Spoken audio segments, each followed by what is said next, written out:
సంఘంలోకి రా, నా ప్రోగ్రాంలోకి రా, నా వ్యాపారంలోకి రా. ఇగో నా పిల్లల భవిష్యత్తు, నా భర్త, నా భార్య, నా తల్లిదండ్రులు, నా పిల్లలు, నా ఉద్యోగము, నాకున్న ఈ చిన్న వ్యాపారము, నాకున్న వెహికల్స్, నా కుటుంబంలో నీవు తోడుగా ఉండయ్యా. నీ సహాయంతో నడిపయ్యా. నీ సన్నిధి నాకు కావాలయ్యా.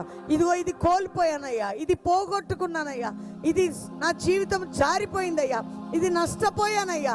ఇదిగో ఇది చిన్నదే కానీ పెద్దదే కానీ కోల్పోయిన నాకు తిరిగి పొందాలయ్యా. పడిపోయిన నా జీవితం కట్టబడాలయ్యా.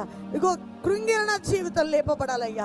నా బ్రతుకుని లేపయ్యా, నా ఇంటిని లేపయ్యా, నా భర్తను లేపయ్యా, నా భార్యను లేపయ్యా. ఇదిగో ఆరోగ్యం లాస్ అయ్యానయ్యా, తిరిగి నాకు అయ్యా. ఆర్థికంగా లాస్ అయ్యానయ్యా, ఇదిగో అక్కడ తెచ్చి కట్టాను, ఇక్కడ తెచ్చి కట్టానయ్యా. ఈరోజు ఇరుక్కుపోయానయ్యా. నా బ్రతుకుని జ్ఞాపకం చేసుకో, నా కుటుంబాన్ని జ్ఞాపకం చేసుకో, నా ఇంటిని జ్ఞాపకం చేసుకో, నా సమస్యని జ్ఞాపకం చేసుకో. ఈరోజు నన్ను తిరిగి లేపయ్యా. ఈరోజు నాతో మాట్లాడేవయ్యా. నీతో మాట్లాడుతున్నాను. ఇదిగో అక్కడింత పెట్టి నష్టపోయా, ఇక్కడ పెట్టి నష్టపోయా, అప్పుల పాలయ్యా, అది చేసా, ఇది చేసా, లాస్లో ఉన్నా. ఇదిగో నేను చేసే నా ప్రాపర్టీ మ్యాటర్స్, నా ఇల్లు, నా ఉద్యోగం, ఇదిగో నా ఈ కోర్టు కేసు అయ్యా నన్ను నష్టపరిచిందయ్యా. చెయ్యని నేరం నా మీద పట్టదయ్యా.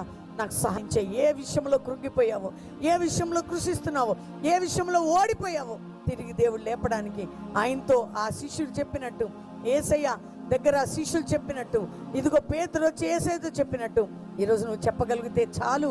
ప్రభు తిరిగి కోల్పోయింది తిరిగి పొందబోతున్నావు.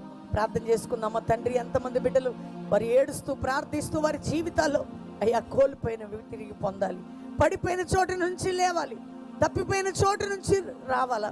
అంతేకాక లాస్ అయింది ప్రతిదీ వారు పొందాలా. ప్రభా నీ జీవితాలని ప్రేమించే దేవుడు, మా జీవితాల్లో కార్యం చేసే దేవుడు, నీ కృపని చూపి అద్భుతం చేసి ఆశీర్వదించి విశాలపరిచి సమృద్ధితో నింపి ప్రతి కుటుంబంలో బలమైన కార్యం చేసి వారి వ్యక్తిగత విషయంలో, కుటుంబ విషయంలో, వారి మ్యారేజ్ విషయంలో ఇట్లా నీ ఇన్వాల్వ్మెంట్ ఉండి ఆశీర్వదించి తోడై ఉండమని యేసు నామములో అడుగుచున్నాం తండ్రి.